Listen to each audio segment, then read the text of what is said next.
Pimpinan KPK menyebutkan mereka adalah diberhentikan dengan hormat, tapi dalam konsiderannya seperti disampaikan salah satu dari 57 pegawai yang dipecat itu, disebutkan mereka tidak bisa disebut dengan dipecat dengan hormat karena dalam konsiderannya disebutkan mereka tidak lulus TWK, tidak memiliki wawasan kebangsaan dan sebagainya. Itu sudah stigma.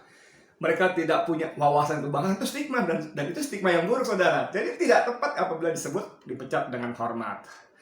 Para pegawai KPK yang dipecat itu masih berharap Jokowi bersikap karena menganggap TWK KPK janggal sesuai dengan rekomendasi Komnas HAM dan Ombudsman. Jadi Komnas HAM dan Ombudsman sudah turun.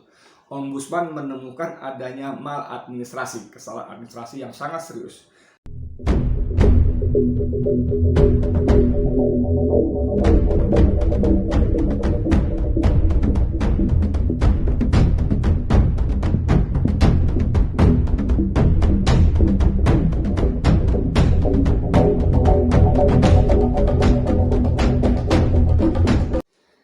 Bismillahirrahmanirrahim. Assalamualaikum warahmatullahi wabarakatuh. Saudara, dengan saya lagi Edi Mulyadi dari Forum News Network FNN. Saudara sekalian, ini ada berita bagus ya. Beritanya kemarin sih hari Ahad 26 September. Menurut saya berita bagus ya. Judulnya, pemerintah izinkan konser musik dan resepsi nikah skala besar ya. Dari CNN Indonesia. Ini banyak iklan, nggak apa-apa ya. Ini dia. Pemerintah izinkan apa ini? Izin. Ini dia. Konser musik dan nikah skala besar.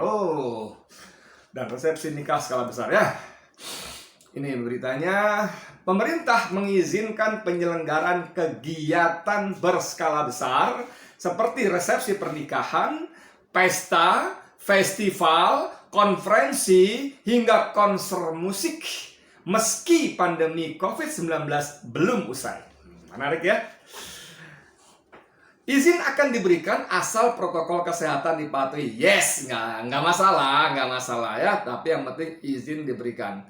Menkominfo Johnny G. Plate menyampaikan bahwa izin juga diberikan guna mempercepat pemulihan ekonomi serta mewadahi produktivitas masyarakat. Mempertimbangkan perlunya kita mewadahi aktivitas masyarakat agar tetap produktif namun juga aman dari COVID-19, pemerintah kini dapat memberikan izin untuk mengadakan perhelatan dan pertemuan berskala besar yang melibatkan banyak orang, asalkan mematuhi pedoman penyelenggaraan yang telah ditetapkan, kata Johnny lewat siaran persnya. Kabar gembira, saudara. Jadi yang mau menikah, silakan menikah. Jangan takut-takut undang orang yang banyak, nggak masalah. Yang penting satu, Anda patuhi protokol kesehatan. Dua, yang tidak kalah penting harus dan wajib adalah Anda punya uang untuk itu. Izin diberikan, boleh berkerumun, boleh banyak orang. Kalau nggak punya duit, gimana caranya yang gelar resepsi pernikahan? Nah, ini menarik, saudara. Menarik karena saya baca berita sebelumnya. Ini ada berita seperti ini. Nih dia dari banyak dimuat juga, saya yakin, antara lain dari Law Justice. Geruduk KPK besok, mahasiswa Jogja Solo sewa bus menuju Jakarta. Ini sama beritanya kemarin Ahad. Berarti kalau dimaksud besok adalah hari ini, oke? Geruduk KPK besok, mahasiswa Jogja Solo sewa bus menuju Jakarta. Menarik ya. Oke, saya bacakan ini. Fotonya foto kemarin waktu BEM SI ya. Selamatkan Indonesia, BEM SI. Nah, ini fotonya, ilustrasinya ya. Oke.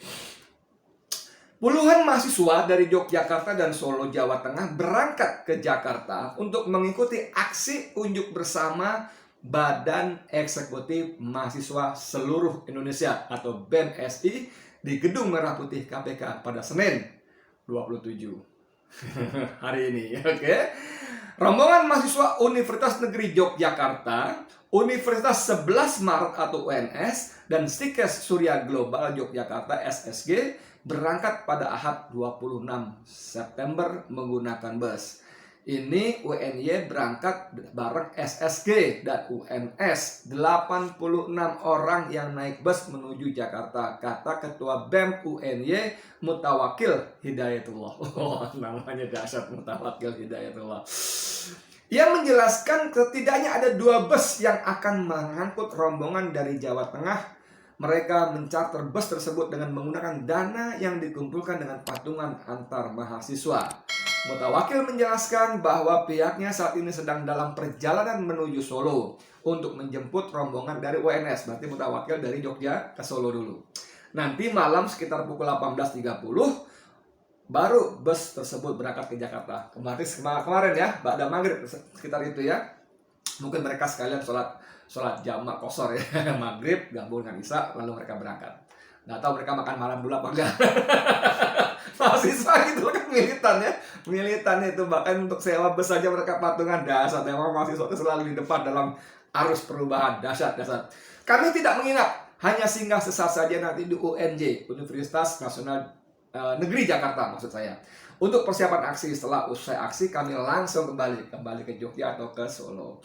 Aksi tersebut, kata dia, merupakan bentuk solidaritas gabungan yang dilakukan bersama dengan BEM-SI dan Gerakan Selamatkan KPK atau GASAK.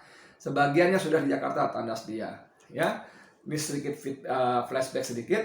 Sebagaimana diketahui, sebanyak 57 pegawai KPK termasuk penyidik senior Novel Baswedan, mohon maaf, bawa Anis, mohon maaf, sama-sama Baswedan ya. Termasuk penyidik senior Novel Baswedan, kini menghitung hari untuk meninggalkan gedung pemberantasan korupsi per 30 September. Mereka diberhentikan dengan hormat oleh KPK tanpa pesangon atau tunjangan pensiun. KPK hanya memberikan tunjangan hari tua. Bos, ini kalimatnya memang formalnya begitu. Pimpinan KPK menyebutkan mereka adalah diberhentikan dengan hormat, tapi dalam konsiderannya seperti disampaikan salah satu dari 57 pegawai yang dipecat itu, disebutkan mereka tidak bisa disebut dengan dipecat dengan hormat karena dalam konsiderannya disebutkan mereka tidak lulus TWK, tidak memiliki wawasan kebangsaan dan sebagainya. Itu sudah stigma. Mereka tidak punya wawasan kebangsaan, itu stigma, dan itu stigma yang buruk, saudara. Jadi tidak tepat apabila disebut dipecat dengan hormat. Para pegawai KPK yang dipecat itu masih berharap Jokowi bersikap karena menganggap TWK KPK janggal sesuai dengan rekomendasi Komnas HAM dan Ombudsman. Jadi Komnas HAM dan Ombudsman sudah turun. Ombudsman menemukan adanya maladministrasi, kesalahan administrasi yang sangat serius. Komnas HAM menemukan ada pelanggaran HAM yang sangat serius dalam proses TWK, tes wawasan kebangsaan yang digelar oleh KPK.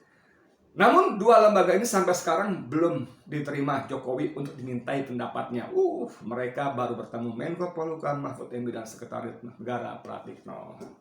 Jadi masih ingat beberapa hari lalu, kalau nggak salah Jumat BEM-SI dan GASAK, Gerakan Selamatkan KPK, itu membuat rilis bahwa mereka mendesak agar Jokowi segera menjadikan 57 pegawai yang dipecat itu menjadi ASN dan ditempatkan di KPK. Kalau tidak, maka BEM-SI dan GASAK akan membuat Jakarta lumpuh karena akan menggelar aksi. Dan seruan ini langsung disambut teman-teman mahasiswanya yang di Solo dan Yogyakarta. Apa hubungannya dengan berita yang pertama tadi? Ada, bos! Ada, pemerintah sudah memberikan izin untuk perhelatan besar, konser, festival, nikah skala besar. Ada dong, asal mematuhi prokes. Artinya selama ini polisi yang selalu menjadikan prokas, kopit untuk menghalau para demonstran tidak boleh lagi mengambil tindakan seperti ini. Tidak boleh sepanjang anak-anak demonstran dari mahasiswa-mahasiswa BEM-SI, GASAK, dan anak-anak teman-teman dari Solo dan Jogja itu mematuhi protokol kesehatan, tidak boleh lagi digusur, tidak boleh lagi digebah, apalagi diangkut ke markas-markas polisi, entah di Polres atau di Polda. Tidak boleh lagi, wahai polisi. Kita ingin lihat apakah kalian bisa berlaku adil. Ya, ini penting karena yang begini ini sering sekali benar-benar menjadi tunggangan. Saya berkali-kali bilang dalam podcast saya bahwa COVID-19 ini jadi tunggangan penguasa. Bagi penguasa bekerja sama dengan pengusaha, mereka menjadikan COVID untuk menjarah uang negara, untuk menjarah uang rakyat. 1.035 triliun uang negara yang digelontorkan untuk penanganan COVID pada 2020 tidak jelas kemana dan siapa. Bahkan BPK Badan Pemeriksa Keuangan, Badan Auditor Resmi Negara itu menemukan ada 147 triliun uang dalam pemulihan ekonomi nasional dalam program PEN, Pemulihan Ekonomi Nasional, yang menjadi bagian dari program penanganan COVID-19 ini tidak bisa dipertanggungjawabkan. Bukan cuma tidak dipertanggungjawabkan, bahkan BPK menemukan angka itu tidak muncul dalam laporan, padahal digunakan. Dan itu jumlahnya 147 triliun, saudara. Gila banget itu. Sangat gila itu. Jadi bagaimana saya bolak-balik katakan COVID ini menjadi tunggangan oleh eksekutif, penguasa dengan pengusaha. Mereka berkong kali kong, mereka bersekongkol, menggasak, menggaruk, merampok uang rakyat. Uang itu uang APBN, sumbernya utang. Utang itu harus dibayar oleh rakyat. Gue gak ada urusannya sama APBN. Hidup gue pontang-panting, morat-marit, boro-boro mikirin utang APBN. Yang gue hari ini bisa beli beras 2 liter aja, gue udah seneng banget.